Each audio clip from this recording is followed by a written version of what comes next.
तो चलिए दोस्तों शुरू करते हैं आज का रीडिंग सेशन। और इस आर्टिकल को पढ़ने से पहले कुछ महत्वपूर्ण वर्ड्स को डिस्कस कर लेते हैं। तो एक वर्ड है इस आर्टिकल का, सीध। इसका मतलब होता है गुस्से से खौलना। ठीक है, या सिर्फ खौलने के लिए भी आप प्रयोग कर सकते हैं सीध का, उबलने के लिए भी प्रयोग कर सकते हैं सीध का। तो कई अर्थ होते हैं, है ना। और इस आर्टिकल में अर्थ है गुस्से से खौलना। उसके बाद है ओवरवेल्म। इसका मतलब होता है गदगद होना या फिर गदगद कर देना। ठीक है, समझ पा रहे होंगे। ठीक है, जैसे कि आपके मन में कोई बात हो और वैसा ही हो जाए तो आप क्या हो जाओगे, गदगद हो जाओगे। मतलब आपको अंदर से खुशी मिलेगी। तो जो अंदर से खुशी मिलती है तो वह चीज़ क्या करता है, आपको गदगद कर देता है। ठीक है, मान लो आपके नाम का नारा आपके स्कूल में, आपके कॉलेज में, आपके मोहल्ला में लगने लगे तो वह चीज़ क्या करेगा, आपको ओवरवेल्म करेगा, यानी कि आपको गदगद कर देगा। ठीक है, तो उम्मीद है आप इस वर्ड को अच्छे तरीके से समझ पाए होंगे। उसके बाद है हारमोनियस। ये वर्ड है हारमोनी से बना हुआ। हारमोनी मतलब होता है मेल मिलाप। ठीक है, और समाज में हारमोनी रहना चाहिए, मेल मिलाप रहना चाहिए। तो हारमोनी से बना यह वर्ड हारमोनियस, इसका अर्थ होता है दोस्ताना, मतलब फ्रेंडली। ठीक है, और इसके उल्टा वर्ड के रूप में कौन सा वर्ड हो सकता है, तो अनफ्रेंडली हो जाएगा। उसके बाद है प्रोसेसन। इसका मतलब होता है जुलूस। ठीक है, साल भर तो कोई ना कोई चीज़ का जुलूस निकलता ही रहता है। कभी धर्म आधारित जुलूस निकलता है, तो कभी मतलब कि चुनाव उनाव के समय में जुलूस निकलता रहता है। तो यह तो बहुत ही आम बात है, प्रोसेसन है, जिसका अर्थ है मतलब कि जुलूस होता है। ठीक है, उसके बाद है डिसअप्रूवल। इसका मतलब होता है नापसंदगी। ठीक है, जैसे कि आप जीवन में कुछ अलग काम करना चाहते हो। ठीक है, और आप अपने पेरेंट्स को बताएंगे कि हमको ये काम करना है, तो आपके माँ बाप को अगर वो चीज़ नापसंद होगा तो उस पर वो क्या जाहिर करेंगे, तो डिसअप्रूवल जाहिर करेंगे, मतलब नापसंदगी व्यक्त करेंगे। ठीक है ना। तो डिसअप्रूव से डिसअप्रूवल बना है, और इसमें एक वर्ड छूटा हुआ है, सॉरी छुपा हुआ अप्रूवल है ना, मतलब पसंद होगा। तो कई सारे वर्ड्स इससे निकल सकते हैं। अप्रूव से अप्रूवल हो जाएगा, डिसअप्रूव से डिसअप्रूवल हो जाएगा। ठीक है, तो ये सारी चीज़ों को आप समझ पा रहे होंगे। उसके बाद है हर्ल। इसका मतलब होता है फेंकना। देखते हैं ना, पुलिस वाले पे बदमाश लोग, कोई जुलूस वगैरह होता है, कोई धरना प्रदर्शन होता है, तो क्या करता है, पत्थर वगैरह फेंकता है ना। कभी कभी तो मतलब कि पुलिस परेशान करती है तो लोग परेशान होकर के ही फेंकना शुरू कर देते हैं। और कभी कभी बेवजह ही कुछ लोगों का आदत ही होता है तांडव करने का, बदमाशी करने का, तो वो ऐसा काम करते हैं। तो थ्रो मतलब फेंकना होता है, ये वर्ड तो आप जानते ही हैं, लेकिन आप जितना वर्ड जानते हैं उतना ही से थोड़ी एग्जाम निकलेगा। ठीक है, तो इसलिए सेम मीनिंग वाला ही आपको बहुत सारे वर्ड जानने होंगे, तब जा कर के आपको इंग्लिश में सहूलियत होगा एग्ज़ाम देने में। उसके बाद है राइवल। इसका मतलब होता है कंपटीटर। ठीक है, उसके बाद है ओवरली, मतलब एक्सेसिवली, मतलब कि बहुत ज़्यादा। ठीक है ना, और इसके उल्टा वर्ड के रूप में आप इनसफिशिएंटली का प्रयोग कर सकते हैं। उसके बाद है अनलाइक, मतलब से अलग, से भिन्न। जैसे कि मैं कहूँ unlike his father he is lazy, तो इसका मतलब क्या हुआ, अपने पापा से भिन्न मतलब अलग वह आलसी है। कहने का मतलब है कि उसके पापा आलसी नहीं है, लेकिन वह आलसी है। ठीक है ना, तो अनलाइक का उल्टा वर्ड क्या हो जाएगा, लाइक हो जाएगा, है ना। और मतलब कि सिनोनिम्स की बात करें तो अनलाइक का सिनोनिम हो जाएगा डिससिमिलर, और एंटोनिम क्या हो जाएगा, तो सिमिलर, लाइक, ठीक है। उसके बाद है वेल विशर्स, इसका मतलब होता है शुभ चिंतक। चलिए आगे बढ़ते हैं। आर्टिकल क्या कह रहा है elections are called the dance of democracy.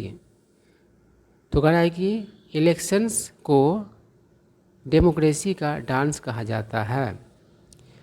आगे कह रहा है और is it the dance of politicians, या फिर यह, यानी कि इलेक्शन के बारे में कह रहा है, नेताओं का डांस होता है, ठीक है ना। पॉलिटिशियन मतलब राजनेता होता है। तो आई क्या करा है, देखो यहाँ पर प्लूरल में दिया है लेकिन यहाँ पर इट का प्रयोग किया है ना, तो उससे फर्क नहीं पड़ता है। इलेक्शन हम लोग यहाँ पर समझ सकते हैं, यहाँ पर इलेक्शंस है और यहाँ पर इलेक्शन आप समझ सकते हैं, कारण कि सिंगुलर में दिया है, इट का प्रयोग किया है। आई क्या अगर unlike professional dancers who usually have harmonious relations with each other, political dancers don't see eye to eye with their rivals। चलिए यहाँ तक क्लियर कर लेते हैं, ये तो बात उलझ जाएगा। क्या कर रहा है कि प्रोफेशनल डांसर्स है ना, प्रोफेशनल डांसर्स हु यानी कि जो, यूजुअली मतलब कि सामान्यतः, हैव हारमोनियस रिलेशंस है ना, यहाँ पर हु का अर्थ क्या है, जिसका का अर्थ होगा, ठीक है ना।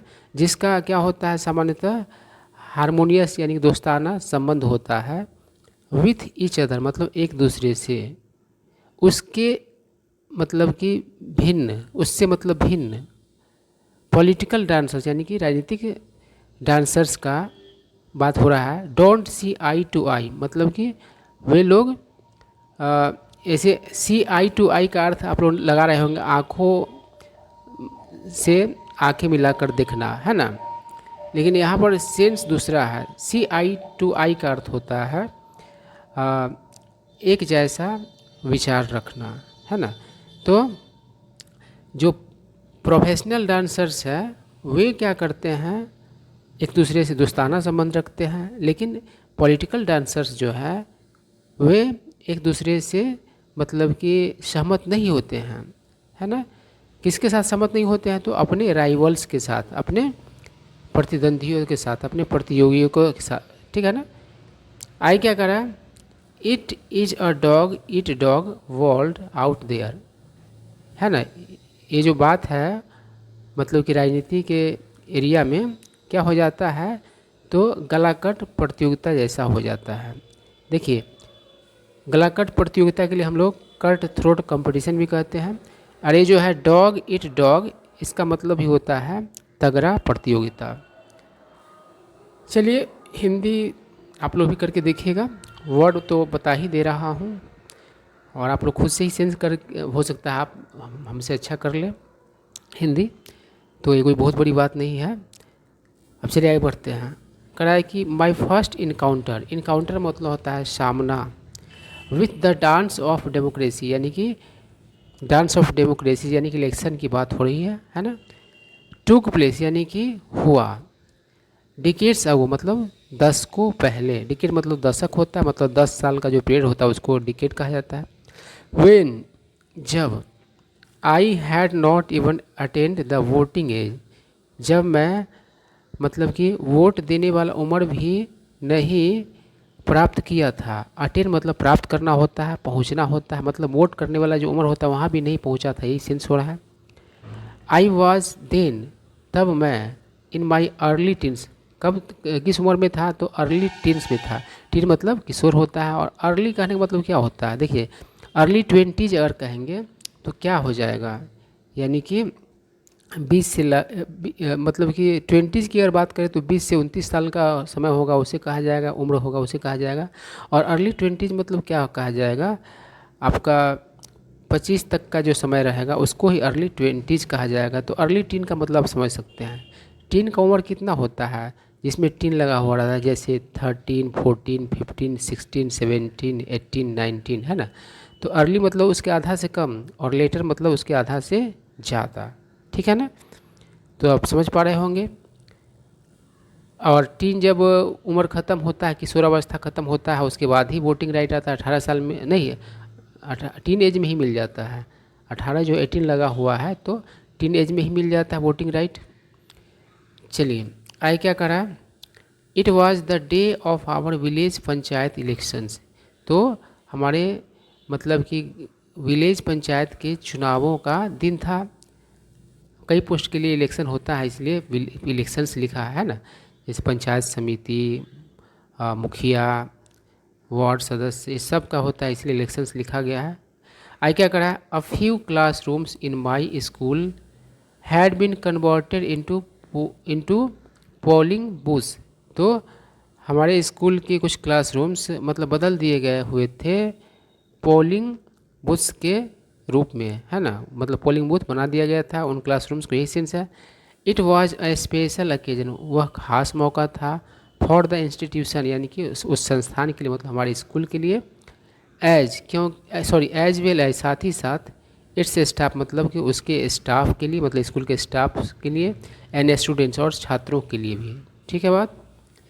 चलिए आगे बढ़ते हैं। क्या करा, the son of a local official, मतलब एक स्थानीय अधिकारी का बेटा, who happen to be my grandfather's cousin, जो हुआ करते थे मेरे दादाजी के, मतलब कि क्या करा, माई ग्रैंड फादर्स कजन, मतलब मेरे दादाजी के cousin, was among the candidates, वो मतलब कि उम्मीदवारों में से थे, है ना, मतलब वो भी उम्मीदवार थे, सेंस है। He was elected as a panchayat member, वह मतलब कि चुने गए पंचायत मेंबर, एंड लेटर, और बाद में बिकेम द हेड, और बाद में मुखिया बन गए, प्रधान बन गए, यही सेंस है।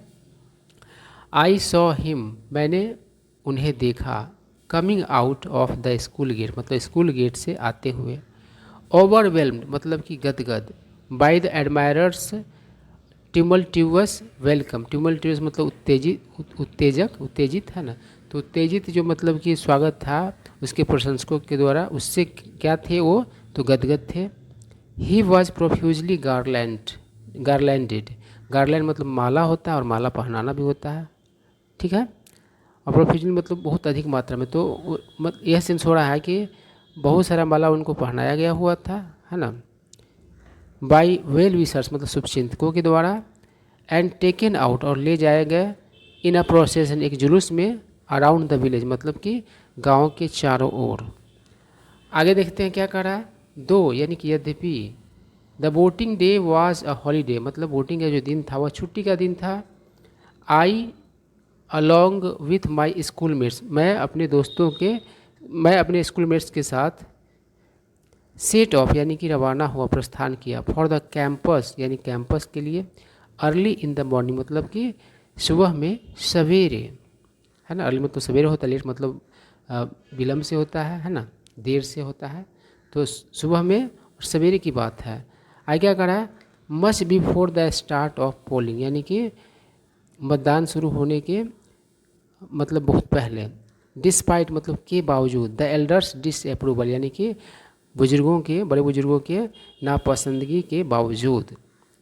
आगे देखते हैं क्या करा है, we were overly enthusiastic, enthusiastic मतलब होता है उत्साही, तो हम लोग अत्यधिक उत्साहित हैं, about going to school that day, उस दिन मतलब स्कूल जाने के लिए, अनलाइक अदर डेज मतलब दूसरे दिन से अलग, व्हेन वी अटेंडेड क्लासेज, जब हम लोगों ने क्लास अटेंड किया, वर्चुअली अंडर ड्यूरेस यानी कि वर्चुअली का अर्थ यहाँ पर है करीब करीब, है ना, अंडर ड्यूरेस मतलब कि दबाव में, मतलब कि करीब करीब दबाव में। आई क्या कह रहा है, हाउएवर, हालांकि the police did not allow us to be anywhere near the school, हालांकि पुलिस ने हमें अलाउ नहीं किया होना कहीं भी स्कूल के करीब।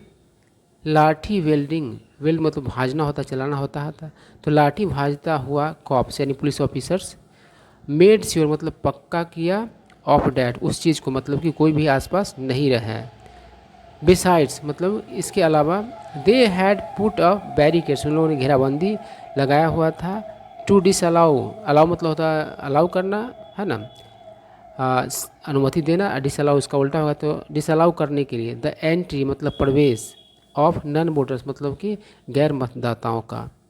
आई क्या करा, one of the boys picked up a stone, एक लड़का ने क्या किया, एक पत्थर उठाया, एंड हर्ल इट, और उसे फेंका, at a middle aged policeman, एक मतलब कि आधी उम्र का पुलिसमैन पे, है ना। In a fit of anger, fit मतलब यहाँ पर होगा दौड़ा, है ना। तो फिट ऑफ एंगर मतलब गुस्सा के आगोश में, बिफोर रनिंग अवे मतलब कि भागने से पहले, ठीक है ना। आई क्या करा, but he missed the his aim, लेकिन उसने अपना निशाना, वह अपना निशाना चूक गया। द कॉप मतलब पुलिस अधिकारी, हु वाज एब्सोल्युटली सीदिंग, जो मतलब कि पूर्णतः क्या कर रहा था, खोल रहा था, चेस्ट ही मतलब उसे खदेड़ा, हाउएवर हालांकि, the boy was too quick for him मतलब कि वो जो लड़का था उसके लिए हद से ज़्यादा फुर्तीला निकला, मतलब कि वो उतना उसको मतलब खदेड़ ही नहीं पाया जितना तेज़ी से वो भागा। आई क्या करा, when the cops rage consumed itself, जब उस पुलिस रेज मतलब आक्रोश होता है गुस्सा, तो जब उस पुलिस अधिकारी का गुस्सा कंज्यूम हो गया अपने आप, है ना, ख़त्म हुआ, he gave up, give up मतलब त्याग देना, छोड़ देना, द चेस, तो उसने खदेड़ने की चीज़ को क्या कर दिया, तो छोड़ दिया, एंड रिज्यूम्ड हिज ड्यूटी, और अपने ड्यूटी को मतलब कि फिर से शुरू किया, रिज्यूम मतलब फिर से शुरू करना। तो यही आर्टिकल था। आई होप आप लोगों को कुछ न्यू वर्ड सीखने को मिले होंगे, और एक बार आप लोग फिर से पढ़ लीजिए, इसको क्लियर हो जाएगा। कारण कि आपको रीडिंग का आदत बनाना ही होगा, बिना रीडिंग ठीक किए आप इंग्लिश ठीक नहीं कर सकते हैं।